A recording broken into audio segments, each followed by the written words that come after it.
Whenever you're ready. Good afternoon. My name is Rigby, and I would like to warmly welcome teachers, students, and fellow colleagues to this literary conference. The novel, Catcher in the Rye, written by J.D. Salinger and published in the 1950s, holds an extremely relevant storyline that modern audiences, especially Australian teenagers in 2012, can capture.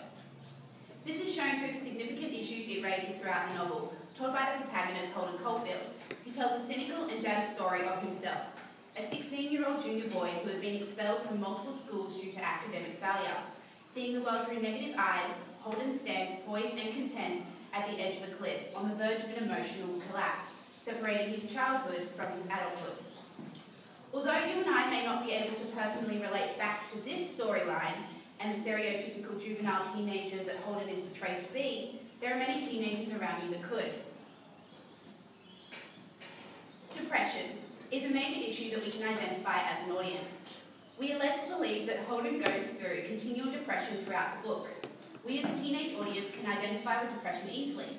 The Beyond Blue Community Awareness website states that depression and anxiety often have their onset during the teenage years, and that 20% of the teenage population in Australia experience significant depression symptoms before reaching adulthood. What I was really hanging around for, I was trying to feel some kind of goodbye. I mean, I've left schools and places I don't even know. I was leaving them. I hate that I don't care if it's a sad goodbye or a bad goodbye, but when I leave a place, I like to know I'm leaving it. If you don't feel even worse. You don't feel even worse.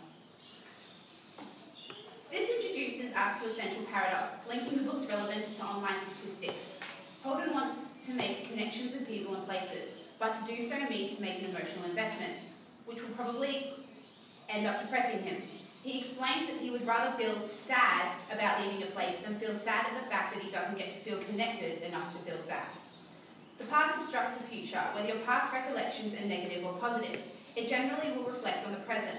Looking back on Holden's past, we know of two traumas that could have ultimately triggered his lack of enthusiasm while travelling through his childhood and adulthood, or they could simply be coincidence.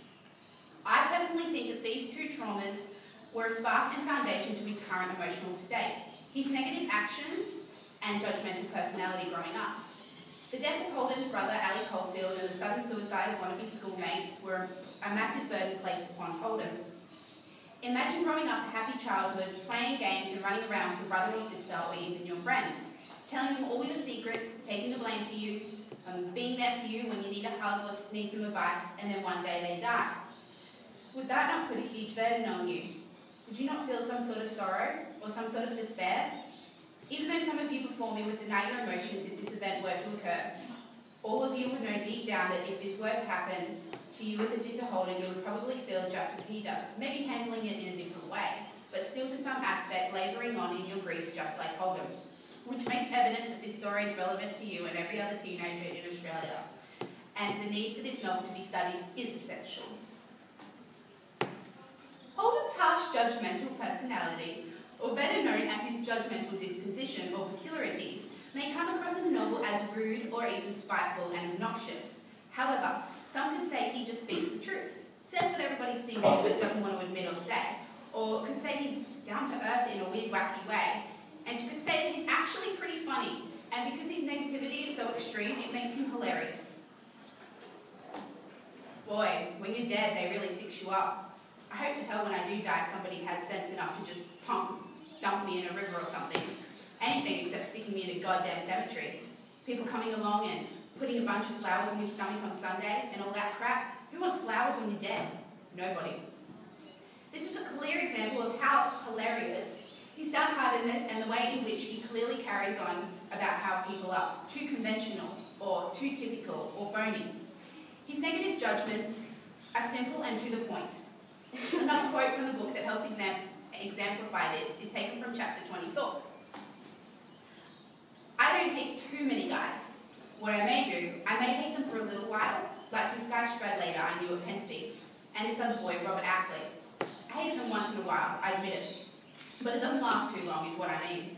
After a while, if I didn't see them, if they didn't come in the room, or if I didn't see them in the dining room for a couple of meals, I sort of missed them. I sort of missed them.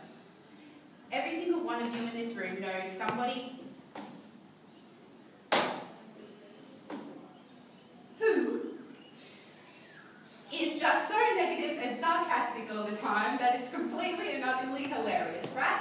So how is the storyline not relevant to you guys yet?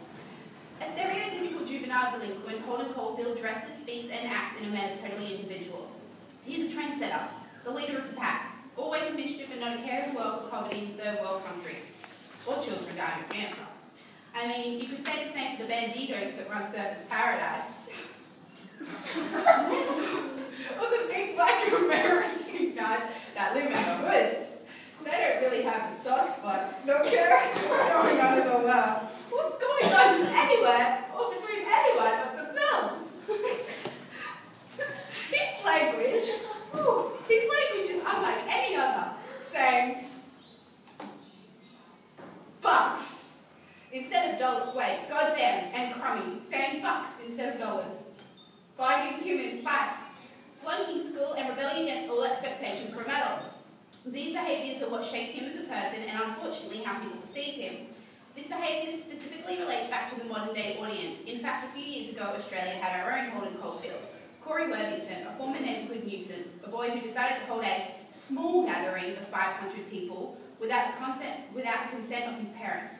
He's wearing tight-fitting clothes with oversized hoodies and big sunglasses. Proud of who he is, holding no shame to his name, Corey Worthington is definitely a modern-day Holden Caulfield. And finally, to conclude my views on the novel Capturing the Ride, I know that each of you sitting before me thoroughly convinced that this insightful and youthful novel holds a major relevance to the teenagers in today's society. Through many emotional and physical contexts, this has been proven to you through quotes straight out of the book and statistics off the web. To you, Holden is just a character. You're just a reader. To me, we're both the character and the reader. We're all just like Holden. We just handle our past and present differently, our emotions differently, but at the end of the day, all of us have similar problems, just like Holden. Thank you.